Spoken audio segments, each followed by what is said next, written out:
Já, komið þið sæl. Þá niðurinn reynsluboltar að hefjast. Ég með 4 góða gesti. Lárus Guðmundsson. Ég mann best eftir þér sem knattspyrnumanni. Spilaðir í Þýskalandi og Belgíu og Stemmir. Já, Oddný Harðardóttir. Og svo Ragnheiður Ríkharðsdóttir þarna líka. Og þið eigið þetta allt sameiginlegt, sko. Þið hafi verið bæjarfulltrúar, þið hafi verið skólastjórar, þið hafi verið bæjarstjórar og þingmenn. Og þú náttúrulega ráðherra að auki. Og svo Jakob Frímann Magnússon, tónlistarmaður og varaþingmaður. Og fáhrifavaldur. Já. Herru, byrjum á þér, með skólamáltíðinar. Það sem þú hefur verið að upplýsa með þetta, er grafalvarlegt mál, ef það er ekki nógu mikil næring í matnum. Sko, ég nefndi þetta í örfáum setningum á Alþingi bara rétt fyrir páska og svo tók Morgunblaðið þetta upp í gær, 2 vikur síðar og það eru sennilega fleiri sem hafa haft einhverja sögur að segja þessu. Ég sagði sko, kerfið og hugmyndin er falleg og fín, en það er bara eins og þú veit að hanna nýjan bíl, hann er kannski ekki fullkominn, hann fer ekki allar vegleysur, þá þarf að fínstilla og laga hann að því. Það er bara það sem ég er að benda á. Það þarf að fínstilla þetta kerfi þannig að það hrap ekki úr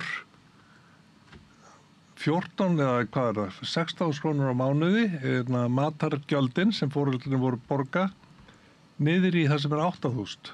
Það er helmingsskerðing og það sem að jöfnunarsjóði eru gert að greiða til skólana, dugar þá ekki fyrir almennilegri máltíð og svo fer það eflaust eftir hag skólana, hvernig ástættir hjá þeim, hversu miklu þeir geta bætt í til þess að þetta veri boðlegt.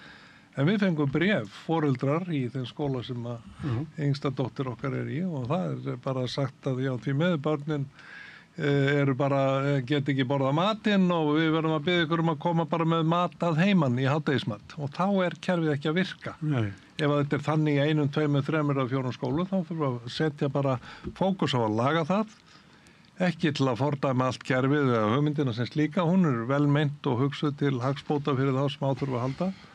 En fyrir mig sem er núna að borga skólamáltíðirnar í gegnum skattana, eins og við öll, þá er ég að auki núna að borga ofan að það, 2-falt það máltíðargjald sem ég var að gera áður. Þannig að ég er með börn í íþróttum og tónlist og svona, þarf að fara beint með úr skólanum á næsta stað og þar koma við einhvers staðar, þar sem þú getur keypt staðgóðamáltíð, eða bara léttan lönns og hann er ekkit undir 12-15 kalli. Sko. Þannig að ég benti bara á þetta, ég ætlaðist ekki til þess að þetta yrði mál málana margra vegna skeið, en ég bið þá sem að fara með þessi mál í innviðaráðuneytinu að taka það alvarlega, að kerfið er ekki fullkomnað frekar en önnur mannanna og nú er tíminn til þess að laga þetta fyrir haustið, því að það eru 3 ár eftir að samning. Þannig að maturinn sem við fá núna er mun síður en sá sem við fengu fyrir kjarasamningana. Allt annað, já. Í þessu tiltekna batteri, þessum skóla og ég veit fleiri skóla, en þeir hafa þá haft leiðir eins og eitthvað svona ávaxtagjald eða eitthvað svoleiðis sem hefur þá getað, en sko foreldrar mega ekki leggja fé til þessa, því að þá fellur allt niður. Það er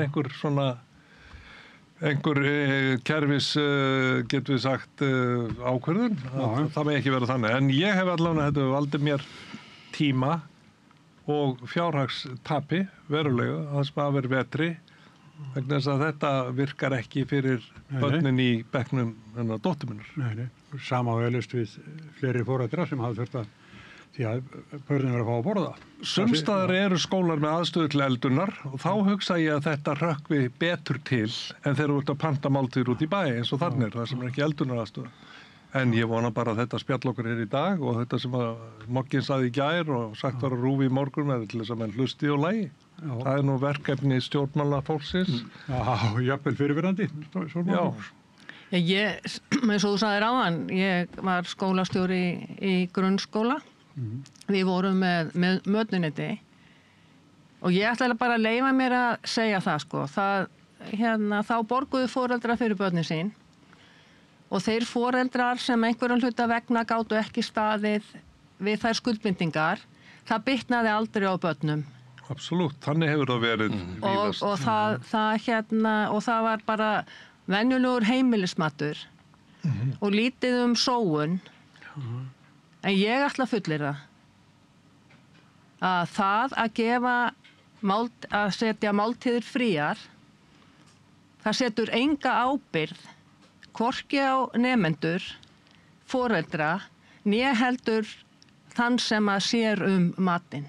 Og matarsóun verður klárlega meiri og hingað til held ég að skólarnir hafi bjargað því sjálfir ef að börnin voru eða foreldrarnir það illastæðir eða eitthvað sem að bjátaði á og það var aldrei þar sem að ég var skólastjóri hvorki láti bitna á börnunum né foreldrunum.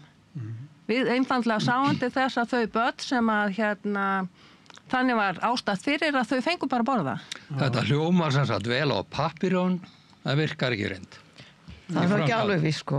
Það er ekki alveg viss. Með við lýsingar þar. En þarna var ákveðið á sínu tíma, verkalýðsfélögin ákvaðu að forgangsraða þarna barnafjölskyldum með þessum hætti og ég var hlynnt þessar aðgerð. En auðvitað þarf að metana og það var sett líka inn í samningin að það ætti að fara fram mat á því hvernig þetta til hefði tekist. Og það þarf að fara yfir gæðin og matasóun líka.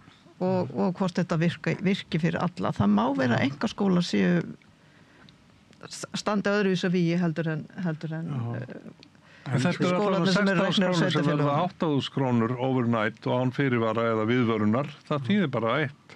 Það þýðir verri kostur. Já, en þessi upphæð sem þú ert að nefna, Jakob, það er það sem kemur frá jöfnunarsjóðnum, það átti aldrei að vera 100%. Þannig það skiptir máli í þessu þegar að vera að nefna tölur. Að það átti ekki vera öll upphæðin, heldur átti að vera 70% ef ég maður 75% eða sem hlutur foreldrana í rauninni. Og 25 frá bara skólan sjálf. En ef að segja sem svo að það hefði nú verið, þá hefði þetta verið farið úr 16.000 á mánuði í 11.000 á mánuði. Það er samt sem áður, þá 5.000 krónur skerðing.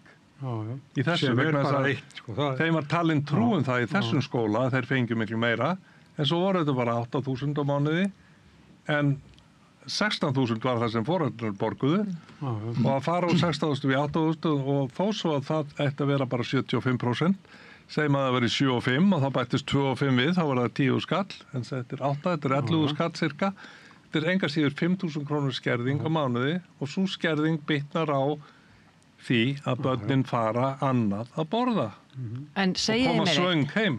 Segiði mér eitt. Margt má nú semja í kjarasamningum en að semja fríar máltíðir skólabarna og tala að það sé gert í þágu barnafjölskyldna. Staða barnafjölskyldna á Íslandi er eins misjöfn eins og börnin eru mörg. Styðjum þá sem að þurfa á því að halda. En að semja þetta í kjarasamningum, hvað kemur næst? Þetta átti að stemma stigu við verðbólgu og vaxtahækkun og það var meiningin. Það var einmitt það sem að gerði. Þetta eru 15.000 kall á mánuði fyrir hvert barn og segjum úr sérst með 3 börn í skóla. Það var heilmikið kjarabót fyrir barnafjölskyldur. Það er óumdeilt. En það sem þú ert að segja hérna áður fyrir að þá var ég og mín ágæta kona, við borguðum fyrir börn sem við áttum ekkert í skólamáltíðir.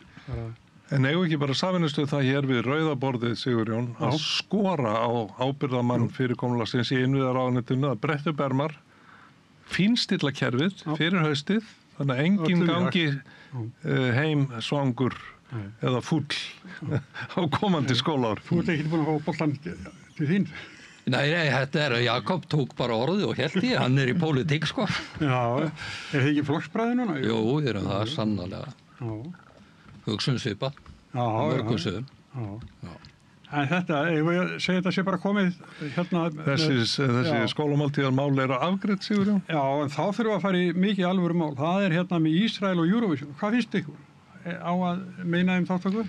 Persónulega finnst mér, þú veist, í einhverju afþreyingarefni og íþróttum, þá er einhverju aðrir að hugsa fyrir stóru myndina. Við höfum ekki svona almenningur, við getum haft þessa skoðun, þetta er náttúrulega hræðilegt ástand á Gaza. En að vera að hræra þessu öllum saman í einn grautapott, það er allan fyrir mína parta finnst mér ekki eiga við. Ég hins vegar segi, ef að við, og það sem að íþróttahreyfingin til dæmis gerði, hún útilokaði og líka Eurovision, hún útilokaði rússana, Já, þeir já. hafa útilokað Belarus. Af hverju í veröldinni? Er ekkert samræmi í þessum ákvörðunartökum? Já, já. Og af hverju er ekki Ísrael sett á kaldan klaka á meðan þeir haga sér eins og þeir haga sér? Þetta er peningaspursmál. Já, en mér er alveg sama þó að sé peningaspursmál. Annað tveggja, ef að yfirmenn íþróttahreyfingarinnar ætla að láta taka sig alvarlega, þá og evrópskar sjónvarpsstöðvar, þá eiga þeir að vera, þá á að gilda sama fyrir alla, en ekki eitt fyrir þig og annað fyrir mig. Alþjóðasamfélagið það brást mjög fljótt við með rússana. Já. Og það sama á að gerast núna. Já. Og sérstaklega þeir eru nú ekki eins og í Evrópu. Þetta er einhver gömul hefð sem Já. og enn og aftur Samningur. snýst þetta að að þeir eru að setja mikinn pening í þetta. Þetta er ekki merkur- pólitík sem að mér finnst vera falleg, hvorki fyrir alls ekki. íþróttarhreyfinguna né evrópska sjónvarpsstöðvar. Nei. Mér verður heitt í hamsi, Sigurjón, og við rauðaborðið byggjum leyfi til að fá að fara úr jakkanum. Það er mér svara. Gjörðu svo vel, við skulum hérna... Skólamáltíð var- Egin kona Hljóma hefur opnað sig málið. Já. Það er hún ekki alveg. Hann er Nei, það bróðir. Mjög nærri. En sem sé, þú spyrð hvers vegna. Ég hef bent á þetta áður og ég hrökk við þegar ég heyrði þetta, en sko Jimmy Carter sagði einhvern hver sá stjórnmálamaður í Bandaríkjunum sem að fer ekki að vilja gyðinga og Ísraelsmanna mun aldrei verða kjörinn aftur. Þannig eru áhrif þeirra í Bandaríkjunum sem Og hafa ekkert víðar. með Eurovision að Og gera. víðar. En hvernig stendur á því að þessi þjóð hefur svona óðbóðsleg áhrif út allan heim? Já.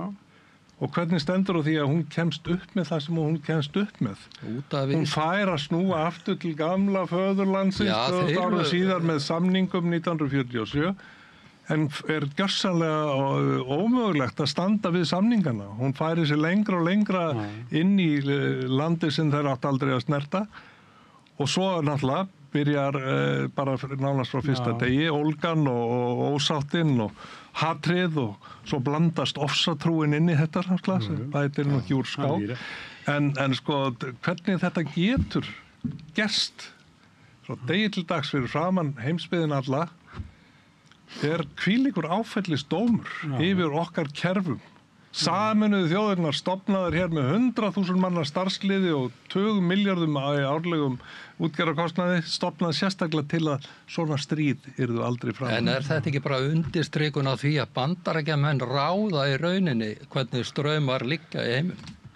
Já, ég veit ekki. Það var nú búið að heita því af núverandi forseta Bandaríkjanna að þetta yrði stöðvað, bæði í Úkraínustríðið og þetta, bara nánast strax svo hans tæki sæti í Hvítahúsinu. Hvað hefur það nú Það er dregið? ekki gengið eftir. Nei. En jú, þessi áhrif þessa tiltekna hóps í heiminum er með ólíkindum og að þetta sé hérna hið helga land og hérna þetta séu trúaðir menn sem fara svona fram í beinni útsendingu frá degi til dags er með miklum ólíkindum. En það er samt svo sérkennilegt fyrir allavega mína kynslóð að verða vitni að því að þjóðin sem að annar einræðisherra reyndi að þurrka út, að hún skuli, þessi sama þjóð með annan einræðisherra, Já. beita sér af þvílíkri hörku, óforskömmuheit og hatri gagnvart öðrum kynstofni. Þannig að hérna, þetta býtur svolítið í skottið á sér og við hinir vestrænu sem að komum að því það hefur nú löngum verið talað það að Thor sendiherra Íslands þá hjá Sameinuðu þjóðunum hafi staðið að því að finna gyðingum þetta svæði og staðið þar í hérna broddi fylkinga Enda góðum gyðinga ættum já og við hérna ættum að vera stolt af því en sögulega séð af hverju í veröldinni datt mönnum í hug í lok stríðs seinni heimsstyrjaldarinnar að bara gera þennan gjörning að koma Ísraelsmönnum fyrir á þessum bleðli þarna í Mið-Austurlöndum vitandi vits að þetta myndi kalla í framtíðinni á baráttu á milli þjóðanna og alþjóðasamfélagið sem að stundum státar af mennsku og mannúð, það hefur algerlega brugðist í þessum efnum, algerlega brugðist. Svo verðum við að minna okkur á það að það má ekki setja saman sem merkja milli Hamas og Palestínumanna. Því að það eru þetta hryðjuverkasamtök sem að fara fram með viðbjóðslegum hætti. En Hamas auðvitað staðsett þarna og þeir hafa farið með völd í Palestínu. Á þessu svæði. Það hefur enginn stoppað þá heldur. Nei. Nei, það eru alþjóðalög sem að Akkurat. Eiga að tryggja það eða skylda öll ríki til þess að fremja ekki þjóðamorð og til að fara ekki í þjóðernishreinsanir.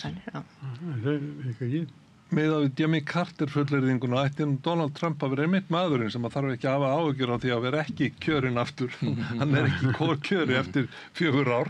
Þannig að hann ætti að geta verið maðurinn sem segir hingað ekki lengra. En býta aðeins, af því hún nefnir Donald Trump sem að þegar á fyrstu 100 dögum í valdatíð sinni hefur sagt að hann íhugi framboð aftur, þó svo að stjórnarskráin segja að hann geti það ekki, það hlýtur að segja heimsbyggðinni allri hvað hann ætla sér. Já, ég held að það sé flóknara þar í Bandaríkjunum að svinga svoleiðis heldur en í Rússlandi. Vonandi, en það er samt mjög merkilegt að hann skuli hafa lýst þessu yfir innan 100 daga frá valdatöku, að hann ætti sér aftur. Það er náttúrulega miklir einræðistilburðir þarna í gangi og hann hikar ekki við að vega lýðræðinu þegar það hentar honum. Kemstu upp með það. Og hann er alltaf í einhverjum business. Mér fannst svo sláandi og skýrt dæmi þegar að varaforsetinn bauð Bretum góðan díl og hann sagði ef að þið nefnum gildi lög hatursorðræðu sem vendar fólk gegn slíku, þá skulum við gera við ykkur góðan business. Þetta er alveg Þannig að það er verið að fara bara beint inn í lýðræðið og réttaríkið. Og í býttum fyrir business. Það fyrir opnum tjöldum, Algjörlega. Það er ekkert, þeim finnst þetta bara sjálfsagt. Hættan er svo, og eins og dæmi sanna, við verðum alltof upptekinn hér á hinnu fjarlæga Íslandi af því sem er að gerast þarna fyrir botni Miðjarðarhafsins í Úkraínu og Rússlandi og allt þetta, til þess að við höldum nauðsynlegum fókus á okkar eigin málum.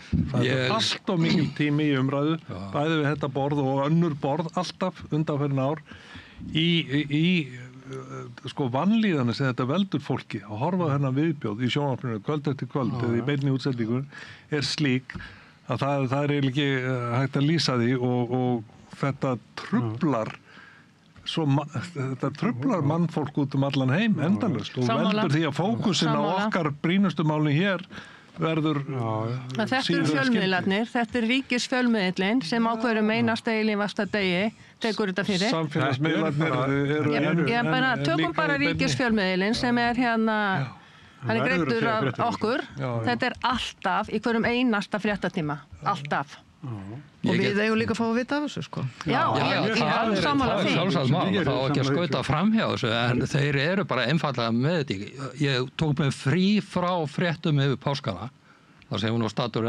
erlendis, því líka munur.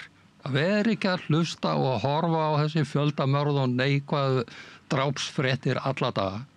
En og aftur ítrekkaði það að við getum ekki skautað framhjá þessu eða lokað augunum fyrir þessu að þetta má ekki vera í hverjum einasta fréttatíma RÚV.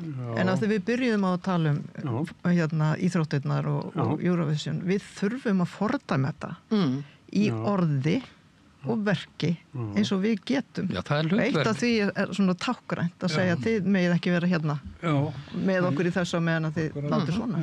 Og þannig eru 70% af þeim sem hafa dáið eru börn og konur. Af 50.000 manns eru 70% börn. En eigum að þetta er mjög flókið mál. Sjáum til þess handbolta konurnar okkar sem unnu Ísrael og komust þar með á lokakeppni. Ef það hefði dreigið sig úr leik, þá hefði hín að fara áfram. Leikurinn hefði aldrei áfram. Ja, það var krafan, var gerð á þeirra að draga svo úr keppni. Auðvitað er það ekki þannig. Nei. Þetta náttúrulega alþjóða samfélagið sem þarf að taka sig saman og ég vona, ég veit ekki hvernig það er, en ég vona að ríkisstjórn Íslands beiti sér innan með hinum norrænu ríkjanum og innan Evrópu samfélagsins, allstaður sem við geta. Til þess að hafa áhrif á þetta. Sigmundur Ernir var nú ansi skýr í sinni ræðu, fyrir páska. Það var svona með því allra hvassasta og skýrasta sem hefur verið sagt á Alþingi til þessa. Eftir var tekið. Ég sagði nú minni í ómfröðar ræðu og það myndi ég frá innstu hjartarótum að mér finnst ríkisstjórnin nýja vera of fókuserið á erlenda atburðarása. Við erum hér á Íslandi, hér er fullt af vandamálum sem bíða lausnar og ég myndi svo mikið vilja sjá að fókusin færi aðeins meira á okkar innri mál. En það sem er að gerast í útlöndum hefur náttúrulega bein áhrif á okkur og bein efnahagsáhrif. Og eins og Alþjóða gjaldeyrisjóðurinn var nú að spá og hann segir að það verið að færa okkur efnahagslega 100 ár aftur í tíman og helsta ástæðan er tollastríði sem að Trump stendur fyrir. Þannig að það og það mun auðvitað að koma við verkið hjá okkur hérna heima og verður bara okkar mál að glíma við. Þannig að það er skiljanlegt. Við erum mjög heppin samt í því samhengi að sleppa með 10. Gamlu kristnu 10. með að Kínverjar eru að fá á sig 140 og hvað nú er og vona það sem fyrir var. Ég las það í Guardian í morgun að Trump hefur talað eitthvað 140% tolla á Kína. Svo var hann á okkur fundi og það náttúrulega verður til þess að það hrynur markaðnir hrynja. Svo var hann á okkur fundi með einhverjum viðskiptajörfum og hann sagði þetta verður náttúrulega aldrei svona hátt því ég er nú í góðu sambandi við forsetann í Kína og við bara semjum þetta verður aldrei svona hátt. Og þá fóru markaður upp. Hann stýrir þessu bara svona. Og svo bara einhver innherja viðskipti, það eru margir sem stórgreiða á því sem hann segir í dag og aðrir á því sem hann segir á morgun, Já, þetta er alveg með ólíkindum. Framgangu þessa manns er bara frétt hvar sem er í heiminum, allan í vestræna heimi. Hvað Donald Trump er að segja og gera. Þetta er náttúrulega snertir eins og þú bendir á hann í þetta snertir okkur líka. Þetta dregur úr hagvexti í heiminum bara þessi eini maður með svona orðagljáfri og... En þetta er sjokktækni sem hann beitir og hann er náttúrulega alltaf að hugsa í fyrirsögnum og headlineum og það að vera í sviðsljósinu og við erum alltaf að taka þetta með svona fyrirvarum það að þetta er ekki meint alveg eins og það er sagt. En auðvitað er hann að segja líka og það er heilmikið til í því að þetta sjálfskipaða bandaríska her- og lögregluvald sem hefur verið að gera út og kosta NATO á stærstum hluta, það er ekkit eðlilegt við það per se og það er ekkit eðlilegt að það sé eitthvað ójafnvægi í tollamálum á milli Bandaríkjanna og annarra ríkja það má alveg jafna þann leik með einhverjum hætti og þá með hótunum og svona sjokkeringum en við eigum að anda með nefinu hér upp á Íslandi. Þess að við skiljum, eins og þú segir réttilega, þetta er tuttaháttur, þetta er tæknibrella og ákveðið PR líka, sviðsþorsti, að við erum með allt sem allir aðrir vildu hafa. Við erum með fiskimiði, við erum með eldið, við erum með grænu orkuna, við erum með hollmeti í jörðu og landbúnaði og við höfum bara að halda fókus á því að gera okkar þjóð eins öflugum getur orðið og auðvitað að huga að vörnum okkar í víðu samhengi, hvað er skynsamlegt að gera og hvernig. En þá spyr maður sig, ríkisstjórnin, hvað finnst ykkur, hvað er hún að gera í dag fyrir íslensku þjóðina? Hún er að setja veiðigjöld. Veiðigjöld, Erum menn almennt sáttir við það, finnst þeim rétt að þessu staði? Við heyrðist nú vera mikill ágreiningur það meðal margra. Já, þetta er alltaf bratt með það sem var lagt upp með og lofað. Áður við komum að þessu máli, þá langar mig að bregðast við því sem Jakob segir, vegna þess að það má vera við fáum 10% en ekki 140% á okkur í dollum eins og Kínverjar.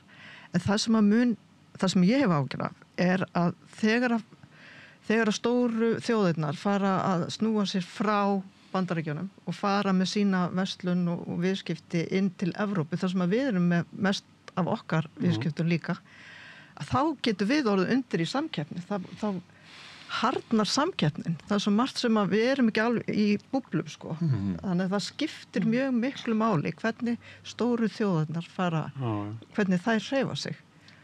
En af því að Lárus spyr, hvað manni finnst hérna ríkisstjórnina? Já. Ég ætla nú að vera sem fyrirverandi þingmaður að falla ekki þó gryfju að sé allt ómögulegt, vegna þess að það er ekki þannig. Nei. Og það er alveg sama hvort að þessi ríkisstjórn eða einhver önnur ríkisstjórn, þeim verður á og þær gera ekki allt það sem að maður sjálfur hefði kosið að er gert. Ég verð samt að leyfa mér að segja, mér finnst þessi ríkisstjórn fara nokkuð vel af stað. Við getum alveg tekið veiðugjöldin. Útgerðin borgar ákveðin veiðugjöld. Landsvirkjun borgar arð til ríkisins. Orkuveita Reykjavíkur borgar arð til Reykjavíkur borgar og þeirra sem eiga inni í orkuveitunni.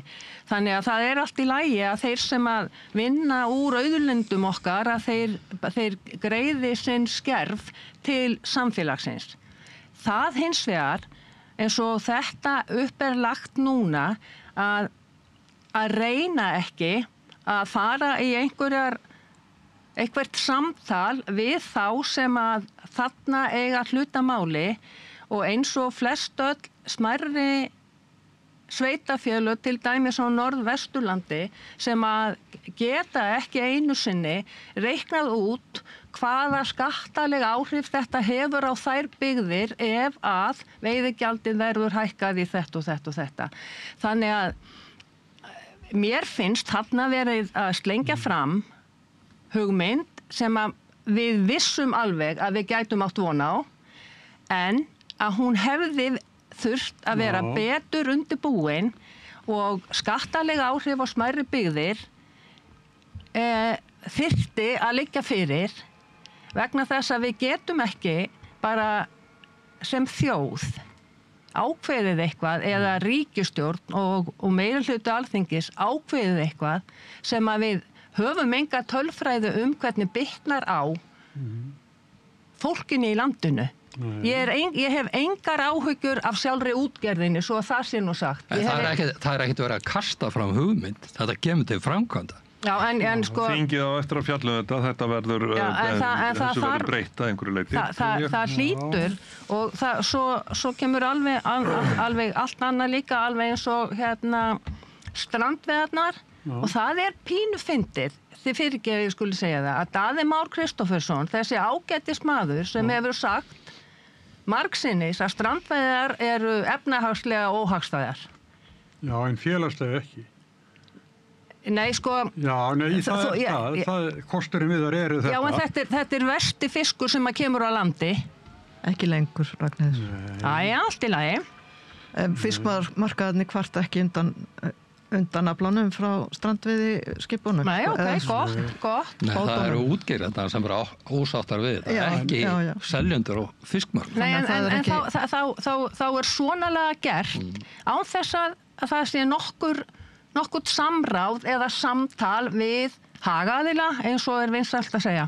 Kannski er þetta einhverju leyti svona ákveðin Trump-taktík. Þetta er sjokk-effekt sem að verður allir hrökkvi kút og verður aðeins mikið uppnám og svo verður fundin einhver leið. Eins og var búið að boða þetta myndi eiga sér stað á einhverju tíma og svona. Það neikvæði í þessu er að útvegsfyrirtækin sem hafa náttúrulega fjárfest gríðarlega hér í tækni og framförum af einsum toga og lagt mikið með sér í sköttum og gjöldum og öllu því fyrir utan veiðigjöldin, að þeir hafa verið mestir ármenn nýsköpunar og fjárfestar í nýsköpunar fyrirtæki og nú heyri ég allt í kringum með að það hefur sljákkað rosalega á því sem að tilstóð að gera í þessu og hinnu og víðum land að því að útgerðarnar telja sig ekki stakkbúna til við erum aðeins sem þú sagði Norðvestur kjördæmi. Það er Akranes, Þingeyri, Tálknafjörður, Flateyri, Ísafjarðarhluta, Hvammstangi. Bolungarvík. Já, Hólmavík og Hvammstangi. Bolungarvík, Hellisandur, Ólafsvík, Stykkishólmur. Nei, sem er sko búið að flýta í burtu þannig að það er eiginlega ekkert eftir nema strandveiðar. Það er það er það sem er málið. Eina nýliðunin í gegnum strandveðar. Já, nei, en sko, það er enginn að segja mér neitt það hvernig útgerðin fór á Akranesi. Nei. En það er ekki kvótakerfin að kenna. Nei. Það er bara vegna þess að eigendur ákváðu að hætta og selja. Já. HB Grandi hafði á meðan það hafði nægan kvóta. Svo verður það HB Grandi, svo verður HB Grandi Brím. Þannig að ég sé nú við Skaga með þetta kom upp alveg að fara á Sandgerði, sko. Haraldur Böðvarsson byrjaði þar. Já. Ég meina, hann kemur þaðan með sitt skip, en Haraldur Böðvarsson er sá maður sem að kannski byggir upp Akranes með útgerðinni, veitur fullt af fólki vinnu, bæði sjómönnum og fiskvinnslufólki. Hann líka lætur gott af sér leiða í samfélaginu. Hann byggir sjúkrahúsið, hann bíóhöllina og afhendir svo Akranesbæ bíóhöllina, þannig að þeir hafa gert það all land, þessir stóru ég svona stórt Samaberg Guggan þegar hún var á Ísafirði, það naut samfélagið góðs af því öllu saman. Íþróttahöllin og Höfni og Hornafirði, þetta var ég veit það, sko. En á þeim tíma sem Haraldur geta var þetta mjög sérstakt. Já, og það er bara, en það sem ég var að reyna að segja, að það á ekkert skilt hvorki við veiðigjöld eða kvótan, vegna þess að útgerðin á Akranesi var blómstrandi á löngu áður en kvótinn var settur á, en það er eigendur sem ákveða að selja fyrirtækin frá Akranesi. Árný, þú ætlar að segja það? Já. Á síðasta kjörtímabili þá satt ég í stórri nefnd sem var þarna í Svandís Svavarsdóttir skipaði. Já, auðlindin okkar. Ég var satt í stóru samráðsnefndinu og þar voru hagsmunaaðilar og fulltrúa stjórnmálaflokka. Og auðvitað voru miklu fleiri frá greininni í þessari nefnd og svo voru litlir aðrir hópar sem að unnu að sérstöku verkefnum. Það eru til skýrslur ofan þessa grein. Þannig að það hefur nú verið að bera held í bakkafullan lækin að fara að kalla eina enn skýrsluna til. Það sem er verið að gera í þessum breytingum sem að mér finnst vera bara skref. Vegna þess að við erum með formúlu sem að reknar út veiðigjaldið og þar má draga frá eitt og annað afskriftir af skipunum og allt það er alveg sérstök regla það gengur mjög hratt fyrir sig, það eru hægt að beita ýmsum skattalegum ráðstöfunum til þess að lækka veiðigjaldið, svo kemur út ykkur tala og svo er 33% af því sem að fer í veiðigjald. Núna er kílóaþorski fer það á 26 krónur. Það er 26 krónur fyrir kílóið sem fer í veiðigjald. Þessi breyting fer með veiðigjald upp í 45 krónur á kíló á þorski. Þegar að landssamband smábátaeigenda er að kalla eftir því að fá að veiða meira, þá segja þeir við erum tilbúin til að borga 100 krónur fyrir kílóið. Það mun samt borga sig. Og kvótalösu útgerðirnar segja við bjóðum 150 krónur. Þessum tilbúðum er ekki svarað. Nei. Þessi breyting að fara upp í frá 26 krónum fyrir kíló á þorski upp í 45 er bara hort vegna þess að það verður að horfa til markaðsverðs. Þá hverfa því að horfa frá verðinu sem að útgerðin býr til sjálf með því að versla við sjálfan sig. Þetta er markaðsverðið og það er tekið inn í formúluna. Og það er gott að því við fáum tilfinningum fyrir því að þetta sé sanngjarnt og það er líka gott fyrir sjómenn að horfa á hver talan er. Þannig að þessi breyting, mér finnst þetta í mínum huga sem er búin að velta mig svolítið vel upp úr þessum málum meðan ég sat á þingi. Þá er þetta skref í réttlætisátt og það fær svona þjóðina enda er hún 80% þjóðarinnar með þessu ef að kannanir sína hlutina rétt. Ég held að þið fá eitthvað svona sáttar tilfinning vegna þess að það er búin að vera ósætti meðal annars út af veiðigjaldinu. Er líka út af því að kerfið er lokað og að kvótin erfist og það er margt í kringum þetta sem ekki verið að breyta núna. Bara miðað við markaðsverð en hverfa frá því að horfa á verði sem að útgerðin, sem er svona fundin út eftir því hvernig verslunin gerir bara, greinin gerir við sjálf. Sko, það hefur verið, hafa staðið yfir þrætur þetta blessaða veiðigjald í áratugi, hrútleiðanlegar viðvarandi þrætur og í rauninni útgerðarmenn sjálfir, menn eins og Guðmundur Briem og svona viðurkennt að það mætti alveg hækka þetta veiðigjald og mætti leggja meira með sér. Ég held að bara kannski aðferðin við þetta, að þetta gerist svona bratt í einu skrefi, sé það sem að hefði hugsanlega mátt ígrunda betur, að sá sjokkeffekt hann, jújú, það er stuðningur við hækkanir á veiðigjöldum meðal þjóðarinnar, en að ná sáttum þetta og ná þessu fram með þeim hætti sem er svona eðlilegur og viðráðanlegur fyrir þá sem að standa í útgerðinni, ég hef ekki sko næga þekkingu til þess að geta dæmt það, en alveg eins og Trump allt í einu setur tolla, 135% var það nú víst á það sem kemur frá Kína.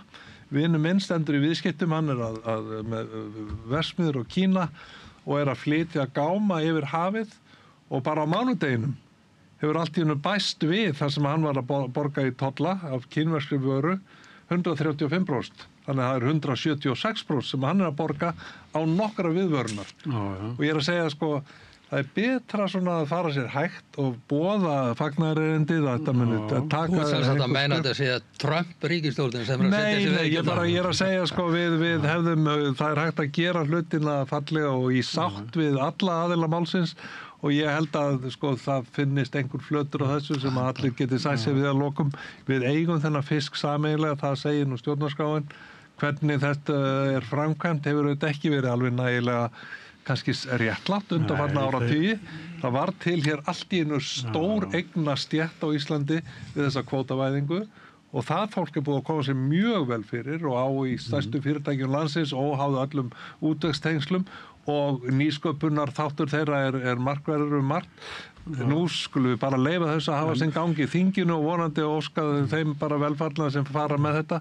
En sko, útgerðarmaður sem er með nýtt skip að hann má hýrudraga sjómennina sína 10%. Fyrir að vera á nýju skipi þá fáið bara 90% laun. Til dæmis, sko. Þannig að sjómenn eru búin að taka mikið þátt í uppbyggingunni. En Árný, þú vilt segja eitthvað um þetta?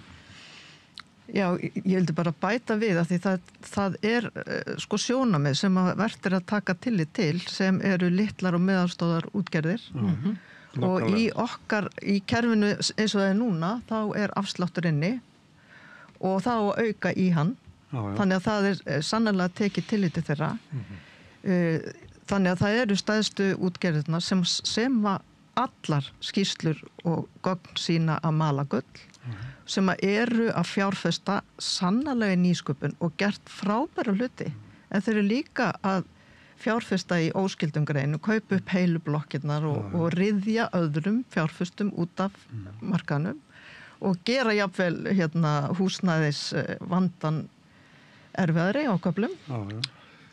Talandi það. En þetta hlutfall, þetta arðurinn er núna af sjávarútvegsfyrirtækjum eru 24% með að við það er 9% hjá öllum öðrum fyrirtækjum og við þessa breytingu fer þetta úr 24% í 20%. Það er nú öll breytingin.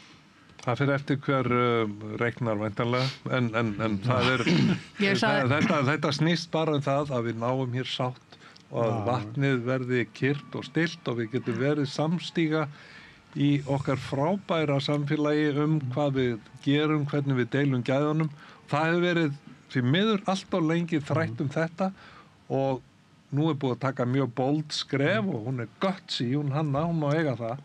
Hún er djörf og svara vel fyrir. Þú ekki íslensku maðurinn eða borðið? Jú, fyrir ekki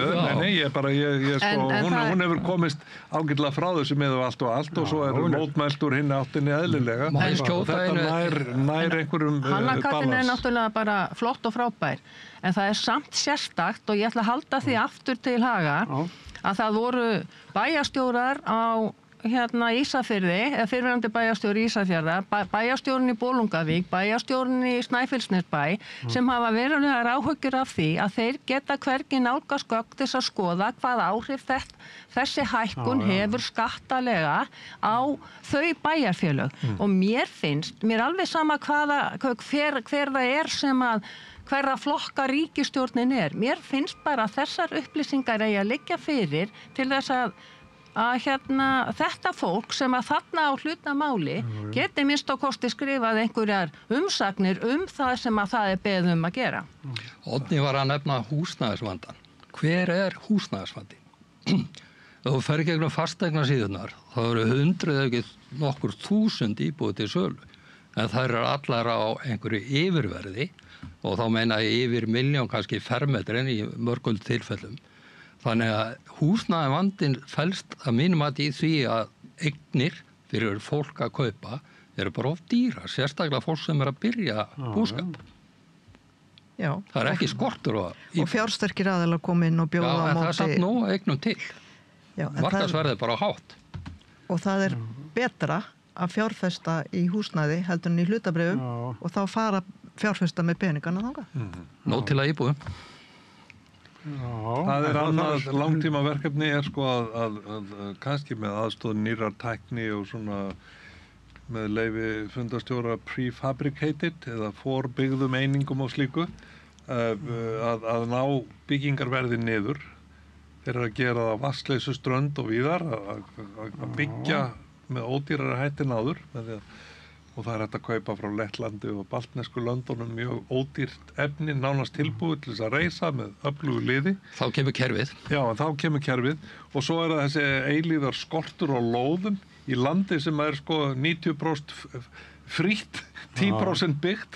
Það á ekki að bjóða upp á það til langfram að þess ekki bara skaffa lóðir eftir því sem að beður og bara ná byggingakostnaði og fjármagnskostnaði niður í það sem eðlilegt getur talist og samanburðar hæft við nágrannalöndin okkar. En nú langar mig að bæta einu inn hérna sem fyrrum bæjarstjóri. Já. Vegna Í þess... frábærum bæ. Já. By the way. Yndislegu bæ. En hérna, sko, það er annað og meira að úthluta lóðum. Hvort heldur að það farið til sýslumanns og það dregið eða eitthvað annað fyrirkomulag. Vegna þess að það þarf að innheimta gatnagerðargjöld og síðan þarftu að taka mið af því að heilu hverfin sem byggjast, það kallar á aðra innviða uppbyggingu og það að sveitarfélög hafa verið að setja krónutölu á hverja íbúðareiningu til þess að geta staðið við þá innviða uppbyggingu sem þarf, skóla og leikskóla og annað þess áttar.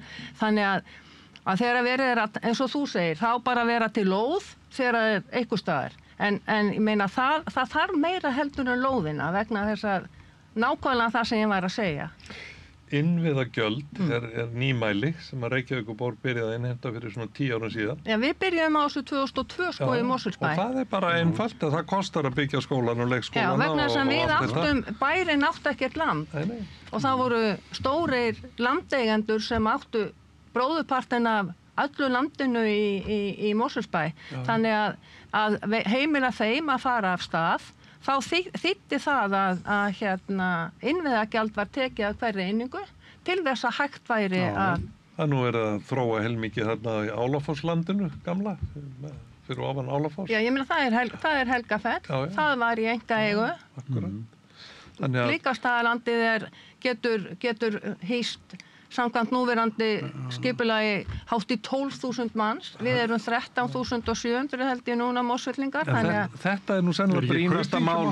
Þetta er brýnasta mál samtímans. Held ég að við getum verið nokkuð sammála Sigurjón, að sko húsnæðismálin á Íslandi fyrir ungt fólk sem er að hefja líf og byggja fjölskyldur og svona, að eignast eigið húsnæði er orðið svo yfirgengilega erfitt og dýrt og krefjandi að það er ávísun nánátt á sko heilsubrest bara, andvökun nætur og annað slíkt og svo er leigumarkaðurinn eins og hann er. Þannig að ef að ríkisstjórnin ætlar að einbeita sér einhverju einu núna í þeim stóra athyglisbresti sem er að tröllríða heiminum og þjóðinni, þá væri það að koma þessum málum í lag. Það er nátengt fjármagnskostnaði, vöxtum og verðtryggingunni og ruglinu öllu þar. Við gleymum samt að á síðustu 5 árum erum við búin að fá hérna inn til landsins 60.000 erlenda borgara. Já, það þarf að byggja við þá líka. Auðvitað. Og ferðamennina. Og ferðamenn, það er kannski ekki að byggja yfir þá annað en hótel og... Það hefur verið að byggja eitthvað 1000 hótelherbyggi í Reykjavík, heldur. Já. Þetta eru lúxusvandamáli það að hafa þensluáhrif líka. Þið kaupið kannski ekki mokkan, eða nú skoðið ekki mokkan. Það var deiliskipulagsbreyting í landi í Skálafells, þar sem að við Mosfellingar skíðum nú einu sinni. Já, KR líka. Og KR-ingarnir áttu Skála og IK og fleiri. Heyrðu, það er deiliskipulagsbreyting. Þá byggja 3 hótel, 200 lúxusvillur fyrir ferðamenn, líkamsrækt og guðmann vita hvað. Já, fyrir ofan snjólínu. Nei. Jú, þetta er þar fyrir neðan. Þannig að það fyrir engin... Það fyrir ekkert sveitafélag á stað með breytingar og deiliskipulagi nema það sé einhver tilbúin til að fara í þetta verkefni sem að hreinlega er verið að auglýsa þarna. Og þá segir maður sko, það vantar ekki fjármuni í íslenskt samfélag og við hleypum, sem er náttúrulega annað atriði sem við þyrftum kannski að skoða, við hleypum erlendum aðilum inn af því að við erum innan EES og við gerum enga kröfur til þeirra þegar þeir eru að kaupa hér upp land og ár og vött. Land og þjóð. Eitt af því sem ég hef gagnrýnt er hérna og gerði þessari blessaðri jómfrúaræðu að einhverjir gætu komið hér og keypt upp laxveiði perlur á Austurlandi í Vopnafirði og jarðir í kring og víðar, þetta er ekkert einstæði með margir sem er að gera þetta og við sitjum bara hjá að látum þetta gerast. Gamla herraþjóðin kom nú einhver skikk á þessi mál. Já, hún krafðist hérna lögheimilis. Já. Það er þannig í Danmörku, þú þarft að vera með lögheimili í landinu, þú geta keypt jarðir. Já. Og Katrín Jakobsdóttir var með þetta á sinni svona stefnuskrá. Það var frumvarp komið inn, sko. Já, en það gerist ekki. Fór ekki gegn. Nei. Þið munið alltaf eftir hérna þegar að einhver Kínveri ætlaði að kaupa Grímstad á Fjöllum. Það var allt vitlaust. Og hérna Ögmundur Jónasson fór hamförum sem betur fer. Vegna þess að ég held að hann hafi vakið okkur aðeins til hérna vitundar. Það var sko undan Ratcliffe og þessum kollum sem að nú eiga hér út og suður. Málið er það, við þurfum að fara að berjast fyrir land og þjóð. Ögmundur er mikil vitundarvaki. Hann vekur Ögmundur hefur alltaf verið skemmtilegur. Hann sagði í viðtali við mig hérna þegar að þenslan var sem mest hérna fyrir bankarunnið, þá sagði hann ég held að þetta bara vísa þessum bukku bara úr landi, við höfum ekkert með þetta að gera hér og það var allir horfðu alveg stóriðir á bankana og fullir af öfund sko, en þá kom þingmaðurinn og sagði bara burtu með þetta. Þeir voru á leiðin úr landi. Já, betur gerst sko. En hann vildi bara vísa, hann vildi bara losna við þá. Já, hann sá það sem verða vildi. Já, það myndi oft upp og myndi hittumst. Já, bara af því að við erum að tala hér um skort á íbúðarhúsnæði, en þá er verið að auglýsa akkurat í dag svona slíka breytingar og deiliskipulagi til þess að við getum tekið við erlendum ferðamennum. Já. Ég meina, gott og gilt, það er búhnykkur sem bjarga okkur eftir Já, og við erum ennþá á því og við erum kannski dálítið skjóta að hérna heimila og breyta deiliskipulagi ef að þeir kalla eftir fjárfestarnir, en svo einhvern veginn eins og við ræddum hér áðan að þá getum við ekki komið húsnæðismálum þannig að ungt fólk geti keypt sér litla íbúð.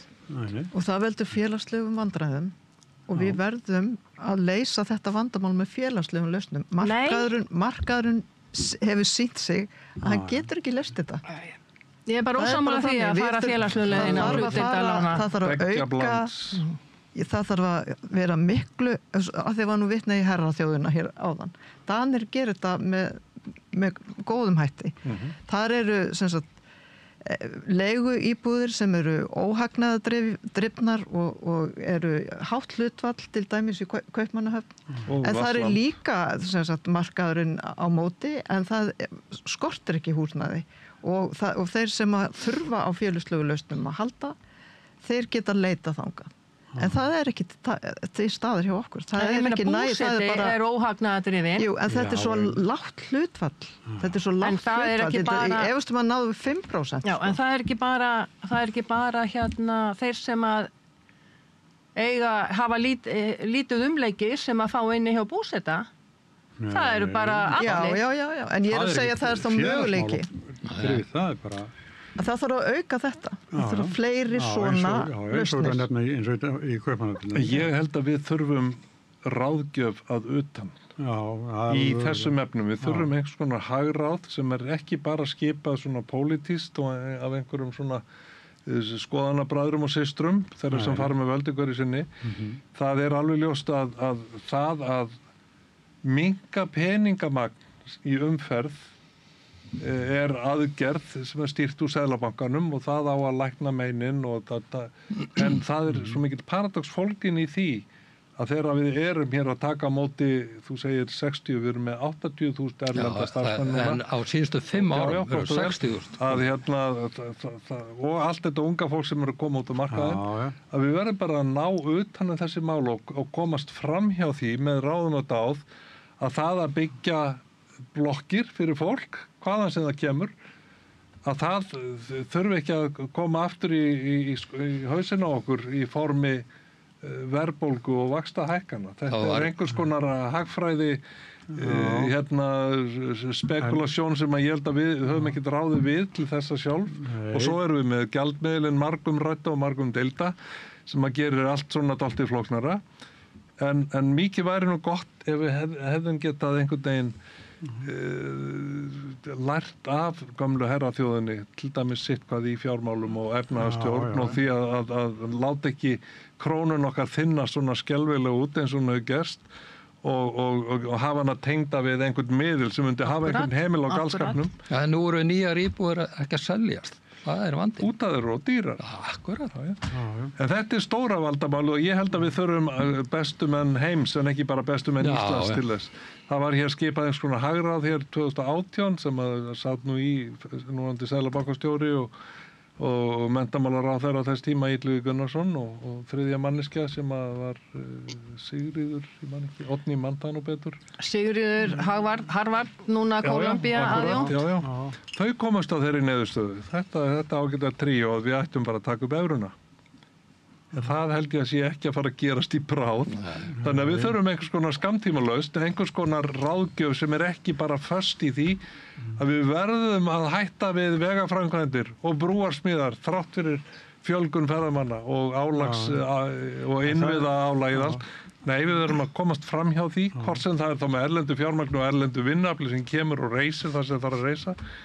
En allavega við getum ekki hort á þetta að halda svona áfram. Talsmenn ferðaþjónustunnar, þeir spá nánast bara dauð og djöfli, sko. Því miður hefur gengið í Noregi hótelherbyggi bara Reykjavík. Gengið norsku krónunar, ótrúlega satt, hefur núna rænt okkur stærstum hluta bresku ferðamannina sem hafa komið hér yfir vetrarmánuðina. 14% samdráttur í ferðaþjónustu í marsmánuði. Nýliðnum mánuði. 14% samdráttur, það er rosalegt áhyggjur efni og af því að nú er bjóða norðmenn upp á norðurljós og sittkvað því sem við erum að gera og erum með þessa veiku norsku krónu, eins ótrúlega það nú er, þá eru þeir að hafa áhrif. Bandaríkjamenn eru hræddir og ætla að ferðast bara meira innanlands og síður að koma hinga. Þeir voru stóru eðslu klærnar sem að hér voru. Þannig að við þurfum líka að gefa í þar. Við þurfum að auka markasetningi í ferðaþjónustunni alveg gríðarlega og ef það er miða við svona einkafyrirtæki eða bara fyrirtæki rekstur almennt, þá setur 2-3% af veltun í markasetningu sem þýðir ekki 200 milljónur ári eða 250 eins og við höfum verið að láta gott heita hér, heldur 2 milljarðar takk. Og þá ertu að ná inn fólkinu sem hefur ella verið að fara eitthvað annað. En við höfum líka, mér finnst við stundum gleyma því að við erum Íslendingar kannski eða í kringum 400.000. En velsæld sko flestra okkar mikil, aðgengi okkar að menntun gott. Já. Og heilbrigðisþjónustu. Og heilbrigðisþjónustu gott. Er það? Já. Nei, Það alls ekki gott. Fólk fær ekki sko viðtalið sinni við heimilislækna. Það er að rætast, það eru 69 heimilislæknar að ljúka námi í heimilislækningum og það mun breytast á næstu misserum til betri. En við erum líka svo, fyrirgefið í næstu setningu, við erum líka svo djöfulli heimtufrek þjóð. Góðu vön. Já, og við viljum alltaf hafa allt sem aðrar þjóðir hafa, en það má ekkert kosta.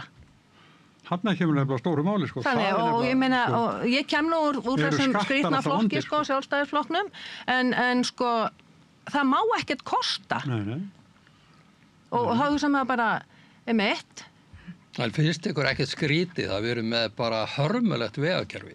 Jú. Og ætlum alltaf að bæta við ferðalöngum og túristum. Jú, algjörlega sammála. Og þú veist, endalaust að markaðsetja eitthvað, en vegakerfið. Það stór hættulegt. Dalamenn að taka leyfarnar að bundna stíllæginu bara af vegunum. Þetta stór hættulegt. Þetta hættulegt. Sko. En við erum aldrei sammála sem þjóð í hvað ætlum við að setja? Jú, þjóði var mjög sammála það að ætta að gera gangsör í vegakerfinu á Vestfjörðum. Ég held að enginn dillt það. Þar var þetta orðið vest og það kannski enn. En við þrætti enginn nokkur fyrir það held ég, sko. Það renni allir sammála þessi lykilatriði, en það bara spurningin hvernig forgangsröðin verður og hvað verður gert núna á næstu misserum og árum og það auðvitað þarf að huga að orðspors áhættu okkar sem ferðamanna þjóðar. Þó við erum ekki að gera annað en að halda í við það sem var, að hvert slys, hvert mannslíf sem tapast er mikið högg sko, fyrir bara öryggi okkar sem ferðamanna þjóðar. En ég ætla að fara að læsa hérna mælendaskrá, eru ykkur sem að hérna Heyrðu, er þetta verið að búið? Já, ég mun að svolítið lengi, en gjör þessu vel. Við höfum ekkert talað páan. Nei, páan er bara spæsum í hann. Og ég hafði með mér sko hérna part úr hans síðustu páskapredikun sem mér fannst svo ansi góð sem hann las nú ekki upp sjálfur en var lesin fyrir hann. Já, en hún var góð fyrir það. Já, mjög svo. Og þessi partur svona: ár drekk ekki sitt eigin vatn, tré borða ekki eigin ávexti, sólin skín ekki á sjálfan sig og blóm ilma ekki bara fyrir sig. Að lifa fyrir aðra er náttúrulögmál.